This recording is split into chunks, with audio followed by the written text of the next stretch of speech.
کرے، جس طریقے سے بھی خرچ کرے، چاہے اس کو پھینک دے، چاہے اس کو استعمال میں لائے، یہ اس کی مرضی ہے۔ اس لیے یہ بیجا سوال مت کیا کرو، اس کے گھر میں یہ ہے، اس کے گھر میں وہ ہے، اگر حقدار ہے تو اس کو دے دو، اللہ تبارک و تعالیٰ تمہاری زکاتوں کو قبول فرمائے گا۔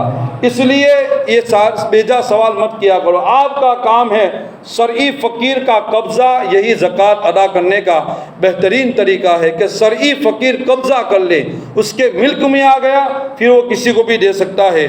آپ کو میں بتاؤں مسئلہ، صدقہ فطر واجب ہے، عمر بھر اس کا وقت ہے، یعنی اگر ادا نہ کیا ہو تو اب ادا کر لے، یعنی رمضان میں ادا نہ کیا یا اس کے بعد بھی ادا نہ کیا، جب بھی آپ کو وقت ملے، عمر بھر، زندگی بھر۔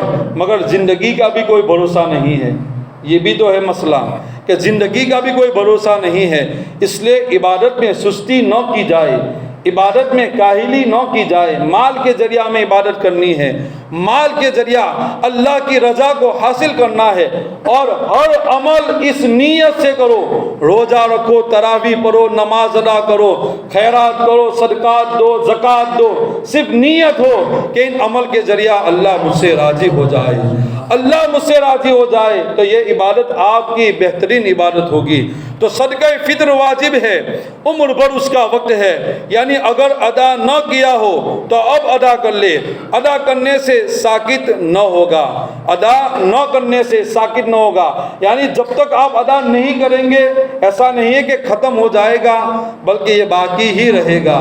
گزشتہ رمضان سے لے کر اب تک آپ نے گزشتہ رمضان کا فطرہ ادا نہیں کیا تو اس سال کر لے، اس گزشتہ سال کا بھی اس سال ادا ہو جائے گا۔ یعنی جب بھی آپ صدقہ فطر کتنے سالوں کا کیوں نہ باقی ہو، آپ ادا کریں گے تو آپ کا ادا ہو جائے گا، اس میں کوئی کمی نہیں رہے گی، مگر جلدی سے ادا کر دینا چاہیے۔ ادا نہ کرنے سے ساکت نہ ہوگا، اب ادا کرنا قضا ہے ایسا بھی نہیں ہے، اب ادا کرنا قضا ہے، بلکہ اب بھی ادا ہی ہے۔ اگرچہ مسنون قبل نماز عید ادا کرنا ہے، یعنی سنت طریقہ یہ ہے کہ عید کی نماز سے پہلے صدقہ فطر ادا کر دینا چاہیے۔ عوام میں یہ بات بھی بڑی مشہور ہے کہ ہمارے نبی کا صدقہ فطر، قرآن کا صدقہ فطر، اس طریقے سے مختلف چیزوں کا، مرے ہوا کا صدقہ فطر، تو یہ چیزیں ضروری نہیں ہے۔ جو زندہ ہے اسی کا صدقہ فطر نکالا جائے۔ آپ کے گھر کے اندر جتنے افراد زندہ ہیں اس کا صدقہ فطر نکالا جائے گا، نہ کہ اللہ کے نبی کے نام کا، نہ کہ قرآن کا، نہ کہ دوسری جو مرے ہوئے لوگ ہیں ان کا۔ ہاں اگر صدقہ فطر دیتے ہو اور ایصال ثواب محرومین کو کرتے ہو تو اس طریقے سے آپ کا دینا ایصال ثواب کی نیت سے ہوگا، صدقہ فطر کی نیت سے نہیں ہوگا۔ تو جو زندہ ہے ان کا صدقہ فطر نکالا جائے۔ قرآن کا صدقہ فطر نہیں ہوتا ہے، اللہ کے نبی کا بھی، اللہ کے نبی کے نام کا بھی صدقہ فطر نہیں ہوتا ہے۔ تو آپ لوگوں سے گزارش ہے کہ زندوں کا، جو زندہ ہے آپ کے گھر کے اندر، ان کا صدقہ فطر نکالے۔ صدقہ فطر شخص پر واجب ہے، مال پر نہیں، یعنی مال صدقہ فطر انسان کے اوپر واجب ہے، ہم مال کے ذریعے اس کو نکال دیتے ہیں، مال پر نہیں، لہٰذا مر گیا تو اس کے مال سے ادا نہیں کیا جائے گا۔ ہاں اگر ورثہ بطور احسان اپنی طرف سے ادا کر دے تو ہو سکتا ہے، کچھ ان پر بھی جبر نہیں۔ اگر وصیت کر گیا ہے کہ تہائی مال سے ضرور ادا کیا جائے گا، اگرچہ ورثہ اجازت نہ دے۔ عید کے دن صبح صادق طلوع ہوتے، عید کے دن صبح صادق جس کو ہم سحری کا، ختم سحری کا وقت کہتے ہیں، یہی صبح صادق کا وقت ہے۔ صبح صادق طلوع ہوتے ہی صدقہ فطر واجب ہوتا ہے۔ یہ وقت ہے کہ عید کا دن آیا، صبح صادق کا وقت ہوا جس کو ہم ختم سحری کا وقت کہتے ہیں، یہی صبح صادق کا وقت ہے، یہیں سے صدقہ فطر واجب ہوتا ہے۔ لہٰذا جو شخص صبح ہونے سے پہلے مر گیا، یعنی صبح صادق ہونے سے پہلے انتقال کر گیا تھا، انتقال کر گیا، یا غنی تھا یا فقیر ہو گیا، صبح طلوع ہونے کے بعد کافر مسلمان ہوا، یا بچہ پیدا ہوا، یا فقیر تھا تو غنی ہو گیا، تو واجب نہ ہوا۔ اگر صبح طلوع ہونے کے بعد مرا یا صبح طلوع ہونے سے پہلے کافر مسلمان ہوا یا بچہ پیدا ہوا یا فقیر تھا غنی ہو گیا تو واجب ہو گیا۔ تو یہاں پر دیکھا جائے گا کہ کب کیسی پوزیشن ہے اسی کے مطابق صدقہ فطر واجب ہوگا۔ اور صدقہ فطر اسی طریقے سے نابالغ ہمارے بچے ہوتے ہیں، اگرچہ ان کے پاس کتنا بھی پیسہ ہو، جس طریقے سے نابالغ کے اوپر، ہاں ایک مسئلہ اور سمجھا دوں، نابالغ کے اوپر زکوٰۃ فرض نہیں ہے، اس کے پاس ڈھیروں پیسے ہو، اس لیے کہ زکوٰۃ کی شرط کے اندر یہ ہے کہ بالغ ہونا، بالغ انسان ہوگا تبھی جا کے اس کے اوپر زکوٰۃ فرض ہوگی۔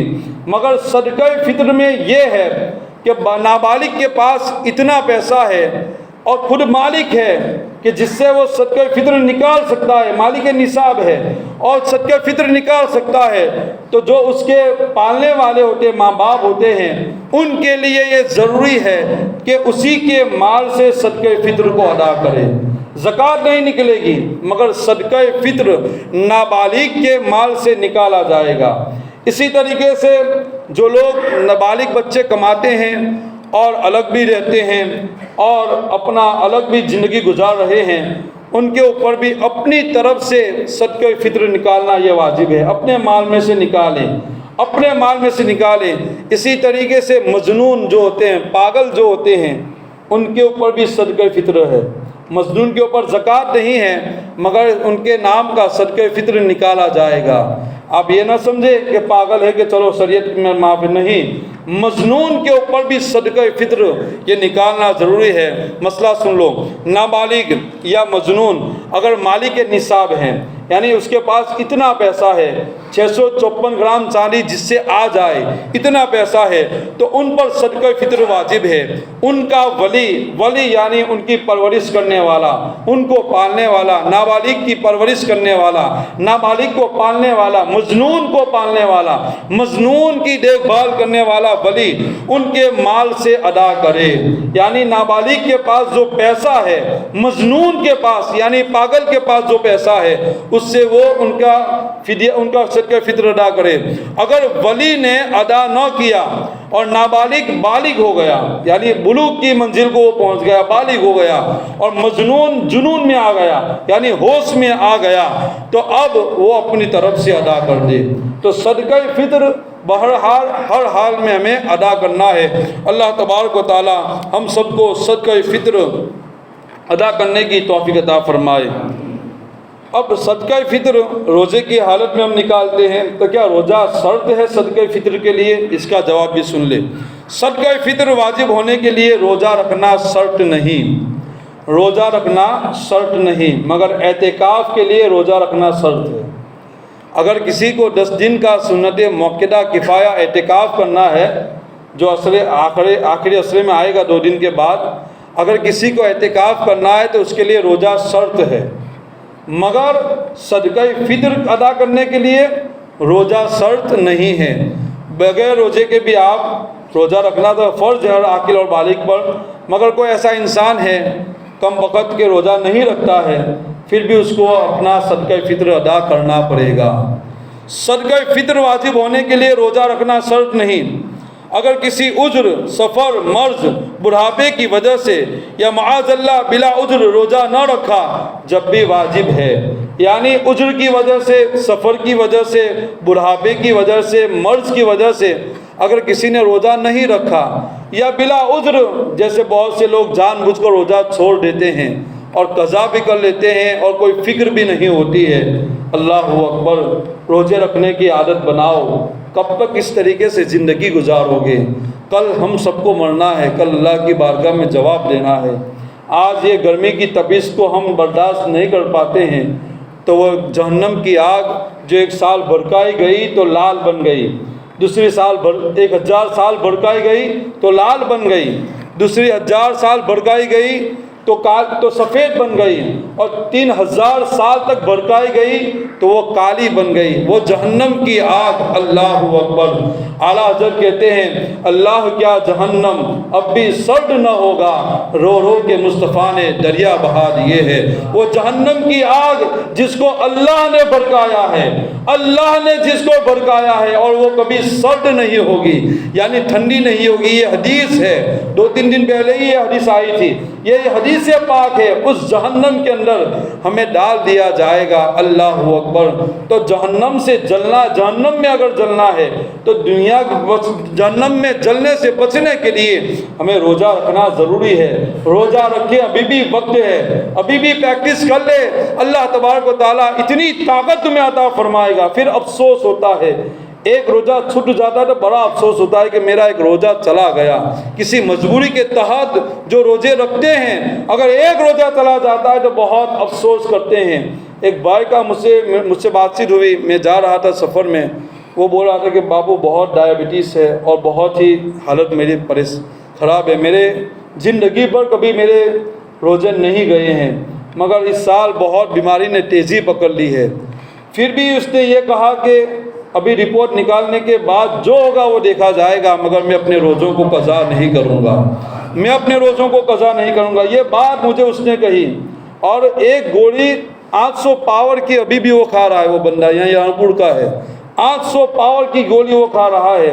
سوچے، مگر روزے میں اتنا یہ ٹینشن میں آ گیا تھا کہ ڈائبٹیز اس کی بڑھ گئی۔ اللہ اکبر۔ تو ہم تو اتے کٹے ہوتے ہیں، کوئی بیماری بھی نہیں ہوتی ہے، پھر بھی جان بوجھ کر ہم روزے کو چھوڑ دیتے ہیں۔ اللہ کی پناہ، اللہ کی گرفت بہت سخت ہے۔ ان بطش ربک لشدید، تیرے رب کی پکڑ بہت سخت ہے۔ چند گھنٹے کی پیاس کے لیے، چند گھنٹے کی بھوک کو برداشت نہ کرنے کے لیے ہم پورا روزہ چھوڑ دیتے ہیں۔ اور ماحول یہ ہے، لوگ بتاتے ہیں کہ جہاں کام کرتے ہیں وہاں کھلے عام پانی پیا جا رہا ہے، جو روزے دار رہتے ہیں ان کی مذاق اڑائی جا رہی ہے۔ اللہ اکبر۔ غیر لوگ ہمارے مسلمان بھائیوں کو نصیحت کرتے ہیں کہ یہ آپ کے مسلمان بھائی کیا کر رہے ہیں، یہ حالتیں ہیں ہماری۔ اللہ اکبر۔ اس لیے روزوں کی قدر، روزے دار کی بھی قدر کرو، رمضان کی بھی قدر کرو، اور اس کو اس طریقے سے گناہ کے اندر مت گزارو۔ اللہ ہم سب کو ان ساری باتوں کی توفیق عطا فرمائے۔ حضرات محترم، بہت سی باتیں کہنی ہے، مگر وقت اتنا نہیں ہے کہ سارے مسائل آپ کے سامنے پیش کر سکوں۔ اللہ ہم سب کو زیادہ سے زیادہ رمضان کے اندر عبادت کی توفیق عطا فرمائے۔ کل ایک دن گزرا جس کا تعلق حضرت عائشہ صدیقہ رضی اللہ تعالی عنہا کی ذات گرامی سے تھا۔ میں سب کا بیان کروں اور نبی کے گھر والوں کا بیان نہ کروں تو ہم سب کے لیے ناانصافی کی بات ہے۔ حضرت عائشہ صدیقہ رضی اللہ تعالی عنہا وہ خاتون ہے، وہ عورت ہے جو سارے مومنوں کی ماں جن کو کہا جاتا ہے۔ حضرت عائشہ صدیقہ رضی اللہ تعالیٰ عنہ وہ عورت ہے کہ جنہوں نے اللہ کے پیارے نبی صلی اللہ تعالیٰ علیہ وسلم کی تنہائی کو بھی دیکھا، اللہ کے نبی کی جلوت کو بھی دیکھا، اللہ کے نبی صلی اللہ علیہ وسلم کے صبح و شام کو حضرت عائشہ صدیقہ رضی اللہ تعالیٰ عنہ نے دیکھا۔ حضرت عائشہ فرماتی ہیں کہ میرے پاس 10 خوبیاں ایسی ہیں جو کسی عورت کو حاصل نہیں ہوئی، یعنی دوسری عورتوں میں یہ 10 خوبیاں کسی کو نہیں ملی۔ ایک خوبی یہ ہے کہ حضرت عائشہ فرماتی ہے کہ اللہ کے نبی میرے بستر پر ہوتے تھے، میں بھی بستر پر ہوتی تھی، اور اللہ کا قرآن نازل ہو جایا کرتا تھا، اللہ تبارک و تعالیٰ کی وحی آ جایا کرتی تھی۔ حضرت عائشہ فرماتی ہے کہ میرے نکاح سے پہلے حضرت جبریل نے 3 دن تک میری تصویر کو اللہ کے نبی کے خواب میں بتایا ہے، تب جا کے میرا نکاح ہوا ہے۔ حضرت عائشہ فرماتی ہے کہ میں وہ عورت ہوں، اور کتنی پاک دامن یہ عورت ہے کہ اللہ تبارک و تعالیٰ نے آپ کی پاک دامنی کے لیے سورہ نور کے اندر 10 آیت کریمہ کو نازل فرمایا۔ حضرت عائشہ صدیقہ رضی اللہ تعالی عنہا وہ عورت ہے، اللہ اکبر، وہ عورت ہے کہ جن کے باپ کا نام صدیق اکبر رضی اللہ تعالیٰ عنہ ہے۔ اللہ کے نبی سے پوچھا گیا عورتوں میں تمہیں کون سب سے زیادہ پیارا ہے، تو میرے نبی نے ارشاد فرمایا عائشہ صدیقہ مجھے سب سے پیاری ہے، اور یہ بھی فرمایا اس کے بعد کہ مردوں میں تمہیں کون سب سے زیادہ پیارا ہے، تو اللہ کے نبی نے فرمایا ابوہا، ان کے والد محترم مجھے سب سے پیارے تھے، سب سے عزیز ہے حضرت عائشہ صدیقہ رضی اللہ تعالیٰ عنہ۔ اور ایک بات یہ بھی سمجھا دوں، خدیجہ الکبریٰ رضی اللہ تعالیٰ عنہ جب تک تک آپ نکاح میں تھی اللہ کے نبی نے دوسرا نکاح نہیں فرمایا۔ حضرت عائشہ صدیقہ رضی اللہ تعالیٰ عنہ وہ عورت ہے 11 عورتوں کے اندر دوسری جو عورتیں تھیں وہ طلاق شدہ تھی یا بیوہ تھی، یعنی کسی نے طلاق دی تھی تب جا کے ہمارے نبی کے نکاح میں آئی، یا کوئی بیوہ تھی اس کا شوہر انتقال کرا تب جا کے اللہ کے نبی ان کی نکاح میں آئی۔ مگر ماں عائشہ صدیقہ رضی اللہ تعالی عنہا وہ عورت ہے کہ آپ طلاق شدہ بھی نہیں ہیں، آپ بیوہ بھی نہیں ہیں، یعنی آپ نے کسی سے نکاح نہیں فرمایا اور آپ کسی کے نکاح میں نہیں کی، بلکہ کنواری حالت میں اللہ کے نبی نے آپ کو منتخب فرمایا، کنواری حالت میں آپ سے نکاح فرمایا۔ حضرت عائشہ صدیقہ رضی اللہ تعالیٰ عنہ وہ عورت ہے کہ جن کے ماں باپ دونوں مہاجر ہیں، یعنی ہجرت کرنے والے ہیں۔ اللہ ان کے صدقے میں ہم سب کے روزوں کو، تراویح کو، عبادات کو اپنی بارگاہ میں قبول فرمائے۔